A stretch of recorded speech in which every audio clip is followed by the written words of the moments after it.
नमस्कार मेरे प्रिय विद्यार्थियों, कैसे हैं आप। मैं योगेश महरिया क्लासेज के यूट्यूब चैनल पर आप सभी का तहे दिल से हार्दिक अभिनंदन करता हूं। तो मेरे प्रिय विद्यार्थियों, आज का हमारा टॉपिक है देश के 14वें निर्वाचित राष्ट्रपति रामनाथ कोविंद साहब। तो हम एग्ज़ाम की दृष्टिकोण से जितने भी हमारे सवाल बनते हैं उनको कवर करते हुए आगे बढ़ने का प्रयास करेंगे और जितने भी विगत परीक्षाएं जो हुई उनमें पूछे गए जो प्रश्न हैं उनको भी शामिल करेंगे और भविष्य में जो आपसे प्रश्न पूछे जाने की प्रबल संभावनाएं हैं उन्हीं का संकलन भी किया गया है। तो चलिए बिना किसी औपचारिकता के सीधे हेडिंग पे चलते हैं और शुरू करते हैं रामनाथ कोविंद साहब के बारे में। देश के 14वें निर्वाचित राष्ट्रपति रहे। चलिए देखिए, सबसे पहले हेडिंग हम डाल लें श्री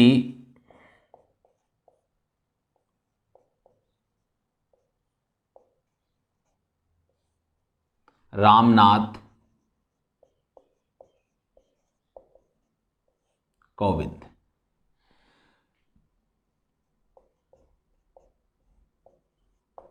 देश के 14वें निर्वाचित राष्ट्रपति।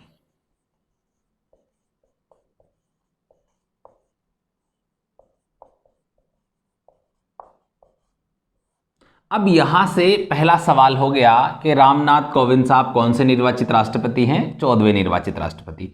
अगला जो सवाल बनता है मेरे प्रिय विद्यार्थियों, वो पूछा जाता है कि रामनाथ साहब कोविंद साहब का कार्यकाल कब से कब तक रहा।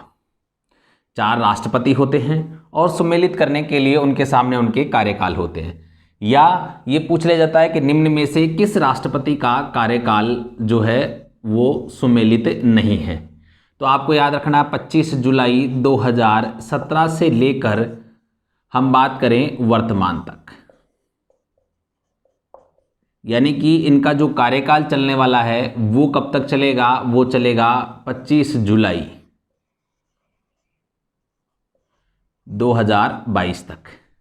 ठीक है, यानी कि हम बात करें पूरे 5 साल ये पद पर विराजमान रहेंगे यदि किसी प्रकार की कोई दुर्घटना नहीं होती है तो, क्योंकि आपको पता है एक राष्ट्रपति को 2 ही तरीके से पद से जो हम कहें मुख्य रूप से वो हट सकते हैं। पहला, वो स्वयं त्याग पत्र दे दें, और दूसरा, उनको महाभियोग प्रक्रिया के द्वारा हम हटा सकते हैं। ठीक है, लेकिन यदि आकस्मिक उनका निधन हो जाए तो ये एक अलग चीज़ होती है। किसी भी राष्ट्रपति का पद पर रहते हुए यदि निधन हो जाता है तो वह स्वतः ही पद रिक्त हो जाता है। तो हम बात करें इनका जो कार्यकाल है वो कब तक रहेगा? अभी वर्तमान तक है और 25 जुलाई 2022 तक इनका कार्यकाल रहेगा। नेक्स्ट राष्ट्रपति कौन होंगे इसके ऊपर बाद में चर्चा करेंगे। चलिए अब हम यहाँ बात करते हैं अगली चीज़ कि रामनाथ कोविंद साहब के बारे में अगला आता है संबंध, कि साहब इनका जो संबंध है वो कहाँ से है। तो मैं आपको बता दूं, परोंख गांव है कानपुर उत्तर प्रदेश में।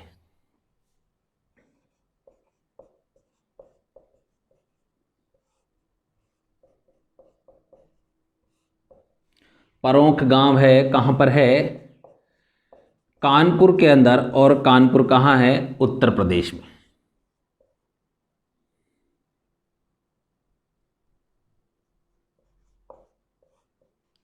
तो मेरे प्रिय विद्यार्थियों, उत्तर प्रदेश की राजधानी क्या है? लखनऊ। ठीक है, चलिए आगे हम बात करते हैं कि अब यहां से जो सवाल बनते हैं वो थोड़ा अलग टाइप के बनेंगे।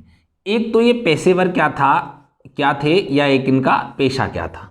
तो देखो दोस्तों, पेशे से ये वकील थे, पहली बात तो ये क्लियर रखना। ठीक है, वकील थे, इसका मतलब इन्होंने सबसे पहले तो अपनी लॉ की डिग्री कंप्लीट की और उसके बाद में इन्होंने वकील के रूप में कार्य करना शुरू किया।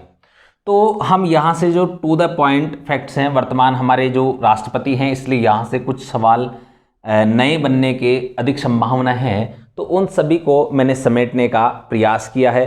तो चलिए, इन्होंने लॉ की पढ़ाई कानपुर विश्वविद्यालय से की थी। इसके बाद में इन्होंने ये जो है दिल्ली उच्च न्यायालय में हम कहें केंद्र सरकार के अधिवक्ता रहे। इसके बाद में हम बात करें 1900 इसके बाद में हम बात करें सुप्रीम कोर्ट में, ये हाँ जो है एडवोकेट्स ऑन रिकॉर्ड के रूप में इन्होंने अपना नाम दर्ज करवाया। उसके बाद में केंद्र सरकार में ही हम बात करें, रामनाथ कोविंद साहब जो है केंद्र सरकार के अधिवक्ता के रूप में इन्होंने कार्य किया उच्चतम न्यायालय में। पहले कहाँ था? दिल्ली उच्च न्यायालय में। फिर बाद में हम बात करें जो है सर्वोच्च न्यायालय, वहाँ पर कार्य किया। इसके बाद में मेरे प्रिय विद्यार्थियों, मैं आपको यहाँ और बता दूँ, देखो इसके बाद में इन्होंने क्या किया कि राज्यसभा से 2 बार ये सांसद निर्वाचित हुए। एक तो हम बात करें 1994 में और एक 2000 में, यानी कि लगातार 2 कार्यकाल तक ये निर्वाचित हुए थे।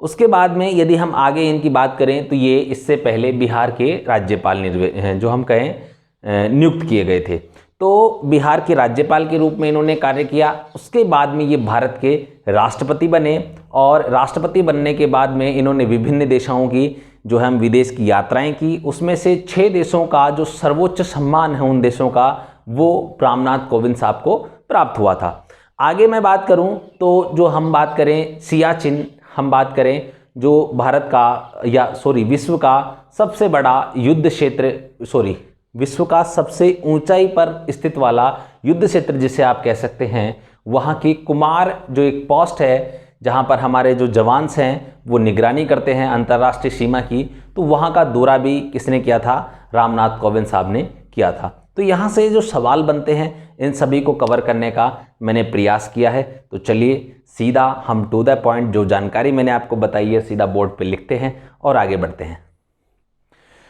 तो देखो मेरे प्रिय विद्यार्थियों, सबसे पहले तो कानपुर विश्वविद्यालय से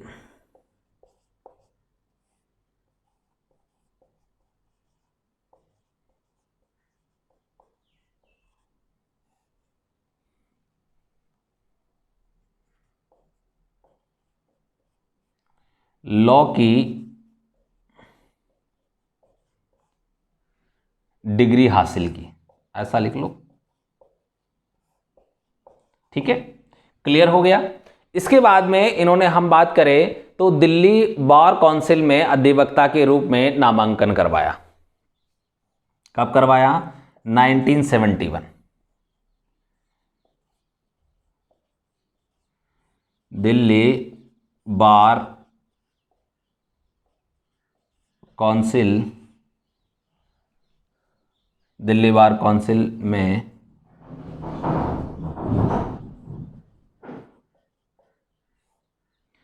अधिवक्ता के रूप में नामांकन करवाया।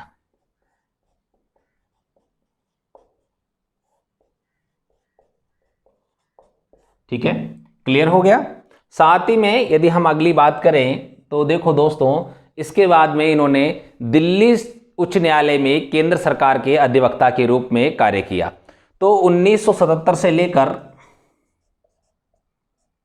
और 1979 तक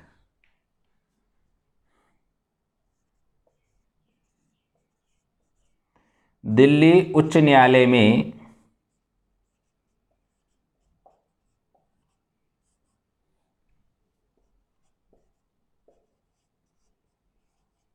केंद्र सरकार के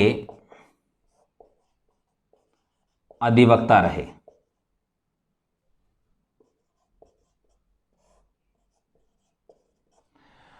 अब मेरे प्रिय विद्यार्थियों, इसके बाद में इन्होंने हम बात करें एडवोकेट ऑन रिकॉर्ड्स के रूप में इन्होंने जो है उच्चतम न्यायालय में हम कहें इन्होंने अपना नामांकन करवाया और वो था 1978 में, या हम कह दें एडवोकेट ऑन रिकॉर्ड बने। कब बने?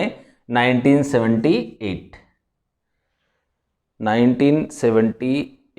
हाँ, 1978 इसी दौरान उच्चतम न्यायालय में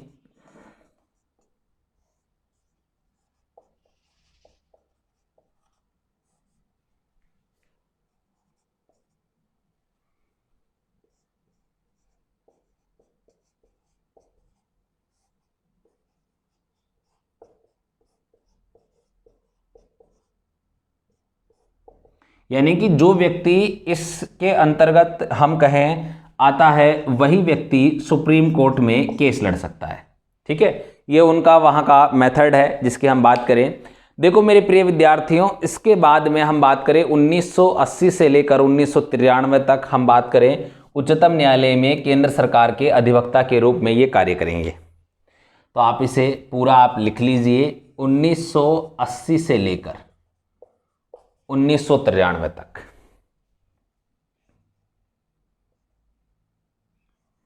उच्चतम न्यायालय में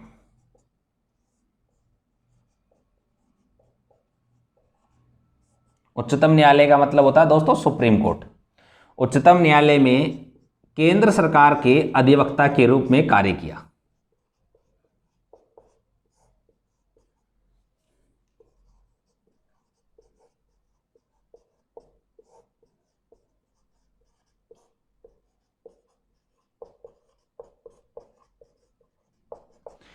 तो मेरे प्रिय विद्यार्थियों, आपको यहां से जितने भी सवाल बनते हैं वे सभी क्लियर हो गए होंगे। सबसे पहले तो रामनाथ कोविंद साहब देश के कौन से निर्वाचित राष्ट्रपति हैं? 14वें निर्वाचित राष्ट्रपति हैं। अगली बात करें कार्यकाल, तो कार्यकाल 25 जुलाई 2007 से लेकर आप बात करें 25 जुलाई 2022 तक रहेगा। एग्जामिनर इस प्रकार का सवाल भी बना सकता है। ये डेट मैंने आपको इसीलिए लिखवाई है कि रामनाथ कोविंद साहब का कार्यकाल कब तक रहेगा? 14वें राष्ट्रपति के रूप में 25 जुलाई 2022 तक रहेगा। इसके बाद में या इससे पहले एक नए राष्ट्रपति का निर्वाचन कर लिया जाएगा, या जो भी कहें तो वो 25 जुलाई 2022 से अपना पदभार ग्रहण कर लेंगे। ठीक है। तो अगला हम बात करें, यहां पर इनका संबंध पोरंख गांव से है, और पोरंख गांव कहां पर है? कानपुर में, और कानपुर कहां है? उत्तर प्रदेश में। तो हम आपसे किसी प्रकार सवाल पूछ सकता है कि रामनाथ कोविंद साहब का संबंध है कानपुर से, यूपी के 4 डिस्ट्रिक्ट हो सकते हैं, या आपके सामने 4 स्टेट हो सकते हैं। इस प्रकार का सवाल आपसे पूछ सकता है। रामनाथ कोविंद साहब पेशे से क्या थे? वकील थे। ठीक है, क्लियर हो गया। अच्छा, अब यहां से जो सवाल बनते हैं वो इस प्रकार से बनेंगे। रामनाथ कोविंद साहब के संबंध में कौन सा कथन गलत है? 4 कथन आपके सामने हो गए। पहला होगा कानपुर विश्वविद्यालय से लॉ की डिग्री हासिल की, बिल्कुल सही है। 1971 में दिल्ली बार काउंसिल के अधिवक्ता के रूप में नामांकन करवाया, बिल्कुल सही है। 1977 से 1989 तक दिल्ली उच्च न्यायालय में केंद्र सरकार के अधिवक्ता रहे, ये भी सही है। अब यहाँ पे उच्चतम न्यायालय में एडवोकेट ऑन रिकॉर्ड्स बने 1980, 1980 कर देगा और आपसे सवाल पूछ लेगा। तो यहाँ पे 1978 में ही ये एडवोकेट्स ऑन रिकॉर्ड बने, और 1980 से लेकर 1993 तक इन्होंने उच्चतम न्यायालय में केंद्र सरकार के अधिवक्ता के रूप में कार्य किया।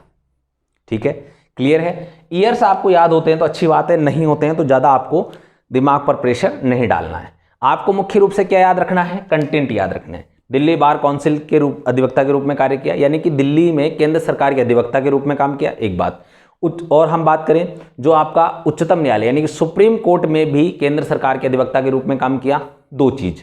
तीसरी चीज हम बात करें कानपुर विश्वविद्यालय से लॉ की डिग्री हासिल की, 3 चीज, यानी कि 3 कथन आपके यहां तक एक्यूरेट एकदम सही हो गए हैं।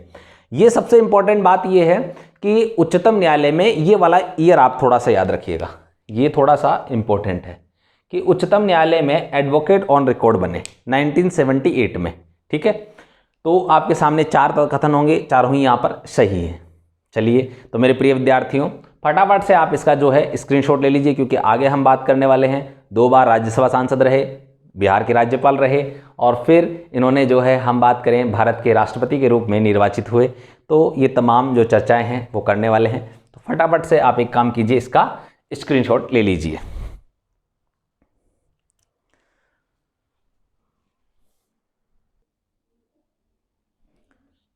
तो मेरे प्रिय विद्यार्थियों आप सभी ने जो है स्क्रीनशॉट ले लिया होगा। तो यहाँ पर यदि हम बात करें रामनाथ कोविंद साहब का जो कार्यकाल, हम बात करें राजनीतिक जीवन जो काफ़ी लंबा नहीं रहा, क्योंकि आप सभी को ये पता है कि इन्होंने सिर्फ राज्यसभा के सदस्य के रूप में कार्य किया, अर्थात राज्यसभा में सांसद चुने गए 2 बार, और उसके बाद में बिहार के राज्यपाल के रूप में कार्य किया।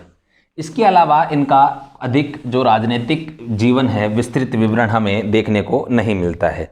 यानी कि अगर आप एक तरीके से यूँ कहें, सक्रिय राजनीति में जो हम कहें रामनाथ कोविंद साहब ने अधिक भाग नहीं लिया। ठीक है, तो अब हमारा जो आगे जो सवाल बनते हैं उनको कवर करते हुए हम आगे बढ़ेंगे। उम्मीद करता हूं मेरे प्रिय विद्यार्थियों आपको जो विषय वस्तु पढ़ाई जा रही है वो सारी आपको समझ में आ रही होगी और आपके सभी कंसेप्ट क्लियर हो रहे होंगे। देखिए मेरे प्रिय विद्यार्थियों, यहाँ हम बात करें 1994, पहले तो आप सीधा यूं लिख लें, 2 बार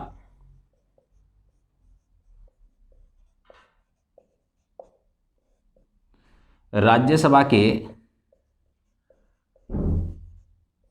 सदस्य निर्वाचित हुए।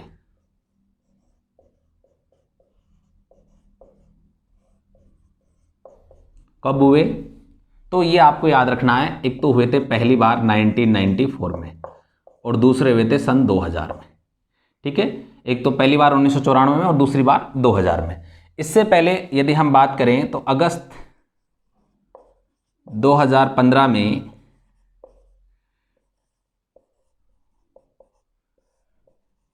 बिहार के राज्यपाल नियुक्त किए गए।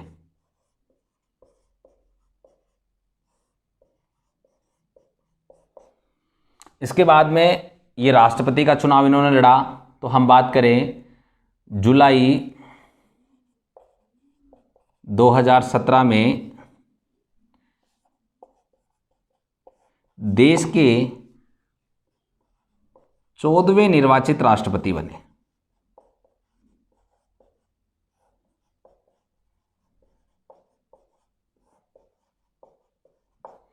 आगे हम बात करें मेरे प्रिय विद्यार्थियों, तो मैं यहां आपको क्लियर कर दूं, राष्ट्रपति पद के लिए 15वां निर्वाचन था।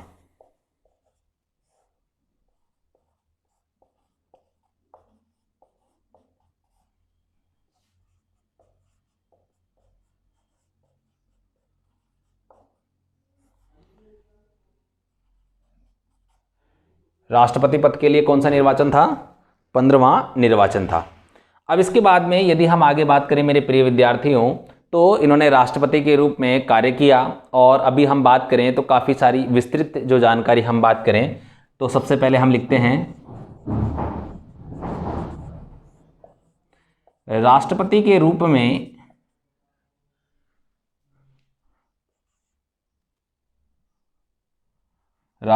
रूप में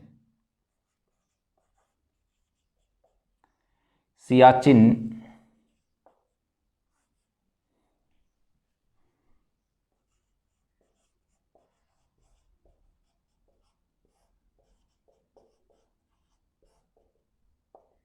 कुमार पोस्ट का दौरा किया।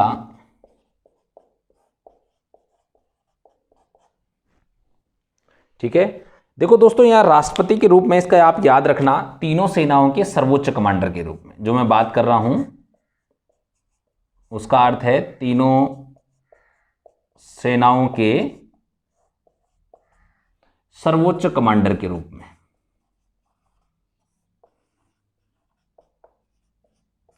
यानी कि तीनों सेनाओं के सर्वोच्च कमांडर कौन होते हैं? राष्ट्रपति होते हैं। तीनों सेनाओं के सर्वोच्च कमांडर के रूप में सियाचिन की कुमार पोस्ट का दौरा किया। सियाचिन हम बात करें विश्व का सबसे ऊंचाई पर स्थित युद्ध क्षेत्र है। हम बात करें जहां पर भारतीय सेना की जो है बहुत सारी पोस्टें हैं, उन्हीं में से एक पोस्ट है कुमार पोस्ट, और इस पोस्ट का दौरा हमारे जो है रामनाथ कोविंद साहब ने किया था सैनिकों का मनोबल बढ़ाने के लिए। ठीक है, आगे हम बात करें मेरे प्रिय विद्यार्थियों, तो यहाँ से आपके जो ये सवाल हैं ये सारे क्लियर हो गए होंगे। अब इसके बाद में जो कुछ फैक्ट्स ऐसे हैं जो आपको मैं 2 तथ्य हैं वो मुख्य रूप से यहाँ लिखवाना चाहता हूँ। पहला तो आप एक बात याद रखें, दिसंबर 2019 तक, आपसे वैसे पूछा नहीं जाएगा लेकिन अगर पूछ लिया जाए तो आप याद रखिएगा, दिसंबर 2019 तक रामनाथ कोविंद साहब ने 28 देशों की यात्राएं की। ठीक है, अब इन 28 देशों की यात्राएं की तो इनमें से 6 देशों ने अपना सर्वोच्च नागरिक सम्मान, हम बात कहें सर्वोच्च जो सम्मान होता है इन देशों का, 6 देशों का, तो इन 6 देशों ने रामनाथ कोविंद साहब को अपना सर्वोच्च सम्मान प्रदान किया था। तो आप सभी को यहाँ पर मुख्य रूप से सिर्फ ये याद रखना है, कितने देशों ने? 6 देशों ने, क्योंकि हम कोई IAS लेवल का एग्ज़ाम तो देने वाले हैं नहीं, और यदि देंगे तो भी आपसे जो है वहाँ पर वो क्रम से कौन से 6 देश हैं ये नहीं पूछेगा, घबराए नहीं। लेकिन हाँ, ये सवाल ज़रूर पूछा जा सकता है कितने देशों ने, तो आपको यहाँ पर याद रखना है 6 देशों ने। तो इस लाइन को मैं थोड़ा इधर लिख देता हूँ, आप इसको थोड़ा लिख लीजिएगा कि 6 देशों ने अपने सर्वोच्च सम्मान से